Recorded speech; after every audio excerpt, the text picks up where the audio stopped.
Yeah.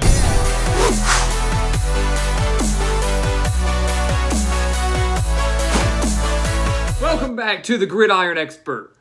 Today we are beginning our new series where we are going to break down and grade each brand new coaching hire at the FBS level. You know, we did this last year for every power school. Today we're going to do it for every single school, whether it's a Power 5 school or a Group of 5 school. And today, guys, today's team I think is the most appropriate because it's the most recent coaching change and it's the one that has been in the news the most.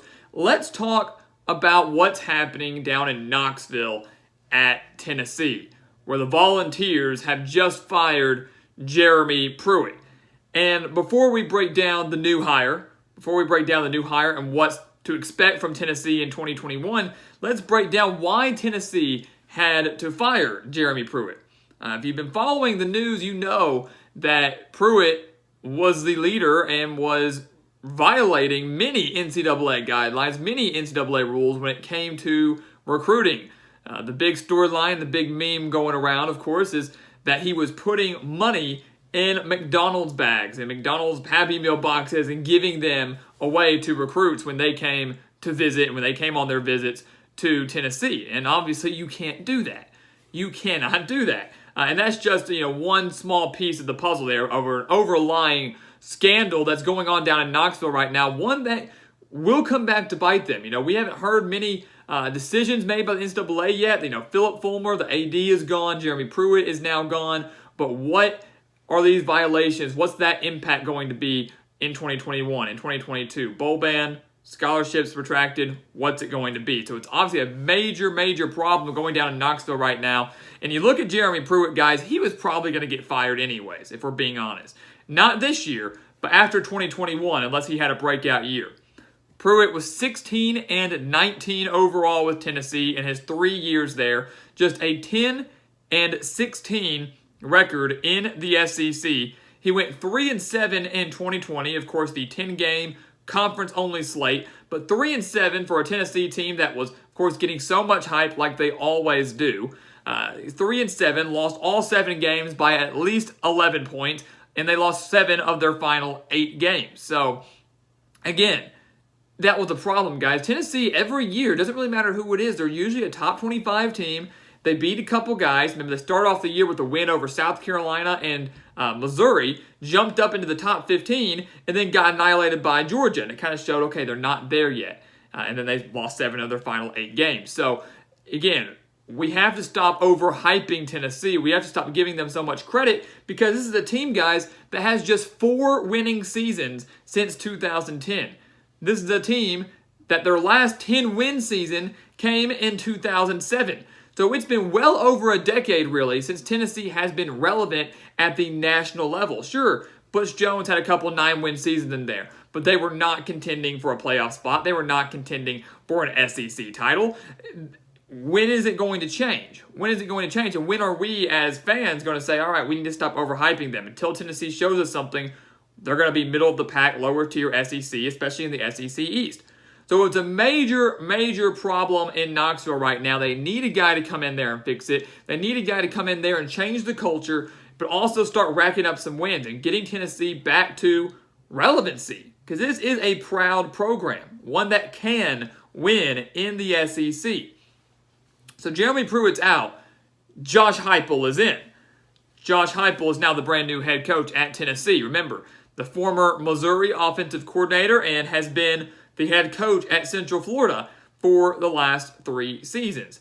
Now, this hire is very interesting, of course, because remember, we said Phil Fulmer, the former athletic director at Tennessee, he stepped down, and they bring in Danny White, who was the former athletic director at Central Florida. So the tie from Danny White and Josh Heupel makes sense here. That hire makes sense. And Danny White came out and said, hey, I wasn't really wanting to go hire Josh Heupel. I was trying to look around for others, but at the end of the day, I'm going to bring him in. I've worked with him. I know what he can do. I'm familiar with him, and I believe in him. So he brought in the guy that he had been working with for these last few seasons. So Heupel, what do we know about him, and what has he done at Central Florida? Well, he went 28-8 in 3 seasons. Not a bad record at all. 28-8 in 3 years with the Knights in a very tough American Athletic Conference. He went 12-1 in his first year, won the American Athletic, made the Fiesta Bowl before they fell to LSU. You look at 2019, they went 10-3, but then 2020, they went 6-4. And so Central Florida has been steadily on the decline since Heupel got there. The year before with Scott Frost, they ran the table, undefeated, beat Auburn. Year two, the first year with Heupel, first year without Frost, Heupel kind of uses Frost players, does a great job, keeps up the success. Fiesta Bowl, New Year's Six bowl berth, wins the conference. Takes a step back, 3 losses. Takes another step back, 4 losses. And in 2020, this was a very lackluster year for Central Florida. A very, very disappointing year where many thought they were going to challenge Cincinnati for the American Athletic crown. And midway through the season, we realized Central Florida wasn't even going to be in the running for an American Athletic title. So what else do we know about him? You look at that, that's a concern for me, that he's heading in the trending in the wrong direction, at least for his time in Central Florida. But can he turn that around at Tennessee? Can he give Tennessee a spark, especially offensively, which is his strong suit, has been Central Florida's strong suit for the last 3 years? Give them a spark offensively, something they desperately need, considering their offense has been lackluster for about the past decade. Quarterback issues, with the exception of probably Josh Dobbs during the Butch Jones era, quarterback issues have run rampant throughout Tennessee. Can Josh Heupel be the guy to come in and change that? The last thing I want to mention for Heupel here, and before we kind of give us our official grade for this hire, and again, the timing, not great, happening in January, most of the good coaches are taken off the market, you're not wanting to deal with a scandal in January right before National Signing Day. It's a horrible time to be dealing with a brand new hire. And Tennessee and Danny White did the best they could given the circumstances. But the one thing that I think a lot of people are concerned about with Josh Heupel, including myself, is his character, is his style. Great offensive mind. I have no doubt he can turn Tennessee around offensively. Can the defense get there? That's another story. But his character, a lot of Central Florida players spoke out on Twitter, spoke out on social media, talking about how Heupel took this job, didn't even say goodbye to his players, didn't even text them, didn't even call them, did nothing. And I get that it happened all so fast. It happened very quickly. Heupel probably couldn't have called a team meeting, with everything going on. But he could have at least called, could have at least texted. And a lot of the players said he didn't do that. So he just kind of jumped ship, said, see you later, I'm done. That's not good. And if I'm a recruit coming to Tennessee, I worry about that too. What's my relationship going to be like with my head coach? Is he going to treat me like that? Another thing with Heupel is look at Central Florida from this past season. A lot of lack of discipline, a lot of culture concerns. You saw Central Florida players fighting on the sidelines after their game against Memphis, fighting among themselves. You look at Central Florida discipline-wise. They were one of the most penalized teams in the country this year. 92 penalties, 748 yards. They were averaging 74 penalty yards per game in 2020, and that's not going to fly. That's not going to fly in the SEC. You can't keep putting yourself in, first or second in long situations. So the discipline, both from his players, just mentally from a chemistry team standpoint, has to change, but the discipline for them out on the field has to change too. And that, again, was slowly declining during his time in Orlando. Can he turn that around at Tennessee? Not to mention, again, his lack of adjustments and lack of clock management. You look at what happened in 2020. Huge leads blown to Cincinnati, Tulsa, and Memphis. Not going to fly in the SEC. Tennessee's not going to stand for that. You jump out to an 18-point lead over a conference opponent, you better hold on to that lead. You're down 18 to a conference opponent, you're down 14 to a conference opponent, you better make adjustments and not be so stubborn and find a way to win this game. He didn't really do that at Central Florida. Didn't do it very often. He's got to change it now. SEC is a whole new ball game. So, what does Heupel have to deal with going into 2021? That was just his overview as a coach, overview as a man. When you look at Heupel and Tennessee, you've got to be patient with him. You've got to be patient with him, as you have to do with any brand new head coach. As of this filming, guys, Tennessee has 24 players in the transfer portal or players that have already transferred. 24. And they're not just tiny players, guys. I mean, we're talking about their star linebacker, Henry To'o. We got offensive tackle Wanya Morris. Their top running backs, Eric Gray, Ty Chandler. Quarterback, Jarrett Garantano.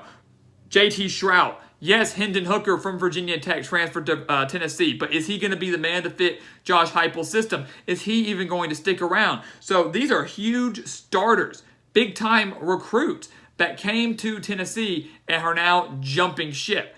Heupel is going to have to rebuild this program from the ground up. Make sure they buy into his system, buy into his culture, and make do with what he has going into 2021.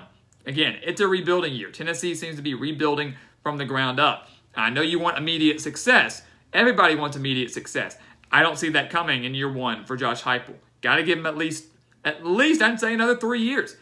Give him till year 3, and then we can kind of reevaluate. But it's going to be a rough few years, at least a rough season for Tennessee in 2021 as Heupel's dealing with all these new pieces, filling in a coaching staff in mid-January, early February, and trying to prepare for SEC play, especially with National Signing Day, again, right around the corner. So finally, our grade for this hire, our grade for the hire of Josh Heupel to Tennessee, replacing Jeremy Pruitt, we are giving this hire a C-, a C-. And I almost gave it a D, guys. But you look at a C-, I said it's an okay hire for what it's worth. That doesn't sound very encouraging, I know. But all things considered, considering the timing, considering the circumstances, considering everything that's happened, Tennessee had to hire a new AD. They had to go out and immediately hire a brand new football coach. Everything they've been dealing with, this is not the worst hire in the world. It's not.